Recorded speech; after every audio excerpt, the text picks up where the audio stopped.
Friends, welcome to Flourish Learning. शिक्षणाने माणूस समृद्ध होतो. चला तर मग आज आपण इयत्ता 8वी गणित मधील पाठ 9 सूट व कमिशन शिकूयात, समजून घेऊयात आणि समृद्ध होऊयात. आज आपण या पाठातील सराव संच 9.1 सोडून पाहूयात. त्यातील प्रश्न 1, जर छापील किंमत 1700 रुपये आणि विक्री किंमत 1540 रुपये तर सूट काढा. आता ही जी उदाहरणे आहेत ती सोडवत असताना तुम्हाला 2 सूत्र पाठ असायलाच पाहिजेत. ती कोणती सूत्र आहेत ते पाहूयात. तर आपल्याला इथे पाठ्यपुस्तकाची सूत्रे दिलेली आहेत पहा. सूट बरोबर छापील किंमत वजा विक्री किंमत आणि सूट शेकडा x असेल तर x/100 बरोबर मिळालेली सूट भागिले छापील किंमत. ही दोन्ही सूत्रे तुम्ही पाठच करून ठेवा, पण उदाहरण आपल्याला ह्या सूत्रांचा उपयोग करूनच सोडवायची आहेत. तर पहिल्या उदाहरणाची दिलेली माहिती आपण तर लिहून घेतलेली आहे. छापील किंमत लिहून घेतली, विक्री किंमत लिहून घेतली आणि आपल्याला सूट विचारलेली आहे. तर सूटचं सूत्र काय आहे? तर सूट बरोबर छापील किंमत वजा विक्री किंमत. आता या किमती आपल्याला तर दिलेल्या आहेत, तर त्या किमती आपण ते लिहून घेऊया. छापील किंमत किती आहे तर 1700 रुपये वजा विक्री किंमत किती आहे तर 1540 रुपये. आता काय करूया, त्यांची वजाबाकी करूयात. 1700 वजा 1540, तर ही वजाबाकी किती मिळते आपल्याला तर 160, म्हणजेच काय 160 रुपये. म्हणजे सूट बरोबर काय मिळेल आपल्याला 160 रुपये. झालं आपलं उदाहरण. किती सोपं आहे पहा. फक्त सूत्र पाठ असेल तर ते दिलेल्या किमती तिथे ठेवून त्यांची वजाबाकी बेरीज काय असेल ते आपण तिथे केली की झालं आपलं उदाहरण. यानंतर दुसरं उदाहरण आहे, जर छापील किंमत 990 रुपये, सूट शेकडा 10 तर विक्री किंमत काढा. तिथे आपल्याला छापील किंमत आणि सूट दिलेली आहे. आता विक्री किंमत काढायची आहे. तर आपण ते छापील किंमत 990 रुपये लिहून घेतली. सूट आपल्याला शेकडा 10 म्हणजे 10% विक्री किंमत काढायची आहे. तर आपण ते काय करूया, तर छापील किमतीवर एक सूट मिळते असे मानूयात. म्हणजे आपल्याला कसं समीकरण मिळेल तर x/990 बरोबर काय होईल 10% म्हणजे 10/100. ही 10% काय सूट आहे. बरोबर काय होईल तर 10 गुणिले हे भागिले 990 आहे, इकडे वर जाऊन गुणिले 990 होईल. तर हे भागिले 990 आहे, इकडे पलीकडे बरोबर चिन्हाच्या पलीकडे जाऊन गुणिले 990 होईल आणि छेद 100. म्हणून x बरोबर काय मिळेल आपल्याला तर इथे 0 ला 0 निघून जातील. 99 एके 99 म्हणजे x बरोबर आपल्याला 99 ही किंमत मिळालेली आहे. म्हणजे एकूण सूट आपली किती आहे तर 99 रुपये आहे. आपण छापील किमतीवर एक सूट मिळते असे मानू. मी x आपला किती आला तर 99 म्हणजेच काय 99 रुपये. आपल्याला तर विक्री किंमत काढायची आहे. मग विक्री किंमत बरोबर छापील किंमत वजा सूट. मग आता छापील किंमत आपली किती आहे तर 990 रुपये. मग ते आपण तर लिहून घेऊयात. 990 वजा आता सूट किती मिळाली आपल्याला 99 रुपये. ही x म्हणजे आपल्याला काय मिळालेलं आहे सूट आहे आपली. काय आहे सूट आहे, कारण ते 10% दिलं होतं ना, तर ते आपण त्यावरून आपली एक्सची आपण इथे किंमत काढलेली आहे. 10% म्हणजेच किती रुपये आपल्याला 99 रुपये ही सूट मिळालेली आहे. तर ते आपण इथे वजा करूयात. म्हणजे 990 वजा 99 होईल. म्हणजे आता ही वजाबाकी आपल्याला किती मिळेल तर 891 मिळेल. किती मिळेल 891 रुपये. विक्री किंमत बरोबर 891 रुपये. पुढील तिसरा प्रश्न आहे, जर विक्री किंमत 900 रुपये, सूट शेकडा 20 तर छापील किंमत काढा. आता इथे आपल्याला काय केलेलं तर छापील किंमत विचारलेली आहे. आता इथे पहा, विक्री किंमत 900 रुपये, सूट 20% म्हणजे शेकडा 20 म्हणजेच काय 20% आणि छापील किंमत आपल्याला इथे विचारलेली आहे. जर छापील किंमत 100 रुपये असताना सूट 20 रुपये आपण ते मानूया. जर छापील किंमत 100 रुपये असेल तर सूट किती 20 रुपये. म्हणून छापील किंमत 100 रुपये असताना विक्री किंमत बरोबर काय होईल तर इथे काय होईल आता हे 100 वजा 20, कारण सूट 20 रुपये दिलेली आहे छापील किमतीवर. म्हणून 100 वजा 20 ही वजाबाकी आपण करत आहोत. म्हणजे आता वजाबाकी किती मिळेल तर 80, म्हणजेच काय 80 रुपये. 80 रुपये आपल्याला काय मिळालं तर विक्री किंमत मिळालेली आहे. म्हणजेच विक्री किंमत 80 रुपये असताना छापील किंमत 100 रुपये. ही विक्री किंमत ज्यावेळेला 80 रुपये असते त्यावेळेला छापील किंमत काय त्यावर 100 रुपये. तर आता ती विक्री किंमत 900 रुपये असताना आपण छापील किंमत काय करूयात तर 100 रुपये मानूयात, कारण छापील किंमत आपल्याला दिलेली नाही आहे, ते आपण काढणार आहोत. म्हणून आपण काय करूयात छापील किंमत 100 रुपये मानूयात. म्हणजेच काय होईल आता इथे छापील किंमत 100 रुपये असताना विक्री किंमत 80 रुपये.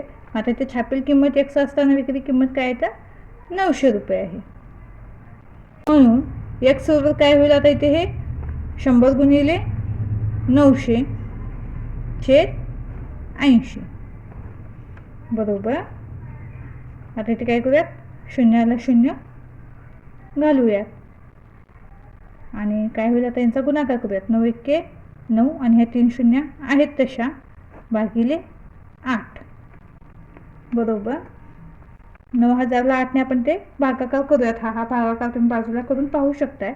तर हा भागाकार किती मिळतो आपल्याला तर 1125 मिळतो. म्हणजेच 1125 रुपये. म्हणून छापील किंमत बरोबर 1125 रुपये. यानंतर चौथं उदाहरण आहे. एका पंख्याची छापील किंमत 3000 रुपये आहे. दुकानदाराने 12% सूट दिली तर पंख्यावर दिलेली सूट व पंख्याची विक्री किंमत काढा. आता इथे छापील किंमत दिलेली आहे आणि सूट दिलेली आहे. तर आपल्याला तर सूट पण काढायची आहे. ते 100% सूट दिलेली आहे तर ती किती रुपयामध्ये मिळते तर ते काढायचं आहे आणि विक्री किंमत सुद्धा काढायची आहे. तर छापील किंमत 3000 रुपये, सूट 12% आणि विक्री किंमत आपण ते काढणार आहोत. तर पंख्याच्या किमतीवर x रुपये सूट मिळते असे आपण तर मानूयात. म्हणून आपल्याला समीकरण कसे मिळेल तर x/3000 बरोबर 12/100. आता इथे x ची किंमत आपण काढूयात. म्हणजे x बरोबर काय होईल तर 12 गुणिले 3000 भागिले 100. म्हणून x बरोबर काय होईल आता या शून्याला शून्य निघून जातील. 12 36 आणि हा शून्य आहे त्याचा म्हणजे x बरोबर किती मिळालं आपल्याला तर 360 मिळालेला आहे. म्हणजेच काय तर एकूण सूट बरोबर 360 रुपये. मग आता इथे आपल्याला विक्री किंमत काढायची आहे. मग विक्री किंमत बरोबर छापील किंमत वजा सूट. मग छापील किंमत किती आपली तर 3000 रुपये आहे. तर 3000 वजा सूट किती मिळाली 360. मग 3000 वजा 360 ही वजाबाकी आपण केली तर 2640 रुपये. म्हणजे विक्री किंमत किती आहे तर 2640 रुपये. म्हणून पंख्याची विक्री किंमत 2640 रुपये आहे. नंतर पाचवा प्रश्न. 2300 रुपये छापील किंमत असलेला मिक्सर गिराईकास 1955 रुपयास मिळतो तर गिराईकास मिळालेली 100% सूट काढा. तर छापील किंमत 2300 रुपये आहे. विक्री किंमत 1955 रुपये आहे आणि 100% सूट आपल्याला ते काढायची आहे. तर सूट बरोबर छापील किंमत वजा विक्री किंमत. तर छापील किंमत किती आपली तर 2300 रुपये आहे वजा विक्री किंमत किती आहे तर 1955. तर यांची वजाबाकी करूया. तर ही वजाबाकी आपल्याला किती मिळते तर ही वजाबाकी आपल्याला 345 रुपये मिळते. म्हणजे सूट किती मिळाली आपल्याला सूट बरोबर 345 रुपये. तर आता इथे छापील किंमत 100 रुपये असताना आपण सूट 100 रुपये मानूयात. म्हणजेच काय होईल आता इथे 345 छेद काय होईल 2300. म्हणजे 2300वर 345 रुपये सूट मिळालेली आहे तर 100 रुपयेवर किती म्हणजेच x/100 होईल. म्हणून x बरोबर काय होईल तर 345 गुणिले 100 होईल भागिले काय होईल 2300. या शून्याला शून्य निघून जातील म्हणजेच 345 भागिले 23 होईल. तर ते आपण 23ने 345ला भाग दिला तर 23 एक्के 23 इथे 11 उरतील आणि पुढचे 5 म्हणजे 115 होतील आणि 23 5चा 115 म्हणजे आपण तो तोंडीचा असा भागाकार करू शकतो. तर x बरोबर काय मिळालं आपल्याला 15 मिळालेलं आहे. म्हणजेच काय 15% कारण आपण ही सूट काढत आहोत. आपल्याला तर x ची किंमत 15% मिळालेली आहे. तर पाचवं उदाहरण सुद्धा आपल्या इथं पूर्ण झालेलं आहे. यानंतर सहावं उदाहरण. दुकानदार एका दूरदर्शन संचावर 11% सूट देतो त्यामुळे गिराईकास तो संच 22,250 रुपयास मिळतो तर त्या दूरदर्शन संचाची छापील किंमत काढा. तर विक्री किंमत 22,250 रुपये, सूट 11% छापील किंमत आपल्याला विचारलेली आहे. 100 रुपये छापील किंमत असताना विक्री किंमत बरोबर काय होईल तर ते 100 वजा 11 होईल. म्हणजेच किती तर 89 रुपये. 100 रुपये छापील किंमत असताना काय होईल विक्री किंमत 89 रुपये होईल. विक्री किंमत 89 रुपये असताना छापील किंमत 100 रुपये. विक्री किंमत 22,250 रुपये असताना छापील किंमत 100 रुपये मान. म्हणजेच आता इथे कशी होईल तर 100/89. 89 विक्री किंमत असताना 100 रुपये छापील किंमत आहे. म्हणजेच बरोबर काय होईल आता इथे x/22,250. म्हणून x बरोबर काय होईल तर 100 गुणिले 22,250 भागिले 89 बरोबर आता इथे पहा, आपण ते सोपं रूप देऊ शकत नाही, कारण तर छेदामध्ये जी संख्या आहे ती 89 आहे आणि 89 ही मूळ संख्या आहे. त्यामुळे काय करावं लागेल, आपल्याला डायरेक्ट 89ने याला भाग द्यावा लागेल. आपण 22,250ला 89ने बाजूला भागाकार करून पाहायचा आहे. तर तो भागाकार आपल्याला किती मिळतो, ते 100 आहे तसं ठेवूयात. 100 गुणिले हा भागाकार किती मिळाला आपल्याला, तर 250 मिळालेला आहे.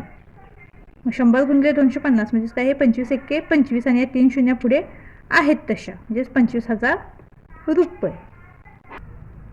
म्हणून दूरदर्शन संचाची छापील किंमत 25,000 रुपये आहे. यानंतर 7वं उदाहरण आहे. छापील किमतीवर 10% सूट असताना ग्राहकास एकूण सूट 17 रुपये मिळते.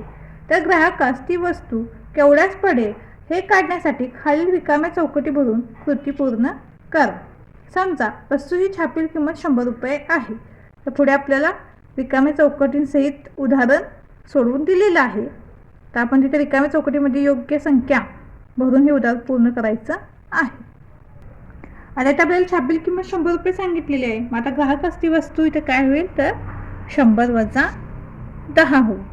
मग 100 वजा 10 म्हणजेच काय, 90 रुपये मिळाले. हे 90 आपल्याला आधीच दिलेलं आहे. मग आपण या चौकोनामध्ये काय लिहितो, 100 इथे 10. म्हणजेच जेव्हा इथे काय येतात, ह्या चौकोनामध्ये काय येईल, तर 10 येईल. 10 रुपये सूट असते त्यावेळेला काय होईल, तर विक्री किंमत किती असते, तर 90 रुपये असते. तर जेव्हा आता 17 रुपये सूट आहे, तर विक्री किंमत आपण ते x रुपये मानूयात. म्हणजेच आता इथे काय होईल, x/17 आणि इथे काय होईल, 90/10. म्हणजेच काय होईल, x बरोबर काय होईल, आता इथे 90 गुणिले 17 भागिले 10. या शून्याला शून्य निघून जाईल. 17×9 153. x बरोबर 153 मिळाला. आणि इथं होतं आपल्याला आधीच दिलेलं आहे की ग्राहकास ती वस्तू 153 रुपयांना पडेल. 8वं उदाहरण. दुकानदार एक वस्तू एका विशिष्ट किमतीला विकण्याचे ठरवतो आणि तिची किंमत ठरवलेल्या किमतीपेक्षा 25% वाढवून छापतो. वस्तू विकताना तो ग्राहकास 20% सूट देतो. तर दुकानदारास त्याने ठरवलेली किंमत आणि प्रत्यक्ष विक्रीची किंमत यात शेकडा किती फरक पडतो. दुकानदाराने ती वस्तू 100 रुपयाला विकायची ठरवली असे आपण तर मानूयात. मग दुकानदाराने किमतीत केलेली वाढ बरोबर काय होईल, आता 100 रुपयाची वस्तू आहे तर त्यावर तो 25% वाढवतो, म्हणून 25चे 100 होईल. 100ला 100 निघून जाईल, म्हणजेच काय, 25 रुपये. म्हणून दुकानदाराने ठेवलेली छापील किंमत बरोबर काय मिळेल आपल्याला, तर हे 100 रुपये अधिक हे 25 म्हणजेच काय होईल, 125 रुपये. दुकानदार आता या किमतीवर 20% सूट देतो. म्हणजेच काय होईल, तर त्याने दिलेली सूट 125च्या 20% होईल. म्हणजेच काय होईल, आता इथे 125 गुणिले 20/100. याला सोपं रूप देऊयात आपण. हा शून्याला शून्य गेला, 2 बे 2 10, पुन्हा 5ने 125ला भाग दिला तर आपल्याला काय मिळतं, तर 25 मिळतं. आता इथे आपण दुकानदाराची प्रत्यक्ष विक्री किंमत काढूयात. म्हणून तिथे काय करूयात, पुन्हा 125 वजा 25 करूयात, कारण तो 20% सूट देतो ना. 20% सूट किती मिळाली, तर 25 मिळाली. 125 वजा 25 पुन्हा काय मिळेल आपल्याला, तर 100 रुपये मिळेल. आता आपण ते फरक काढूया. तर फरक बरोबर ठरवलेली किंमत वजा प्रत्यक्ष विक्री किंमत. आता ठरवलेली किंमत किती आहे त्याची, तर त्याने 100 रुपयाला विकायचं ठरवलेलं होतं आणि प्रत्यक्ष विक्री किंमत सुद्धा किती आहे, 100 रुपये. म्हणजे इथं काय होईल, आता 100 वजा 100 ही वजा बाकी होईल. 100 वजा 100 आपल्याला ते 0 मिळेल. म्हणजेच शेकडा फरक 0% पडेल. तर अशाप्रमाणे आपल्याला इथे सराव संच पूर्ण झालेला आहे. व्हिडिओ आवडल्यास चॅनलला लाईक, शेअर, सबस्क्राईब नक्की करा आणि कमेंट सुद्धा नक्की करा. धन्यवाद.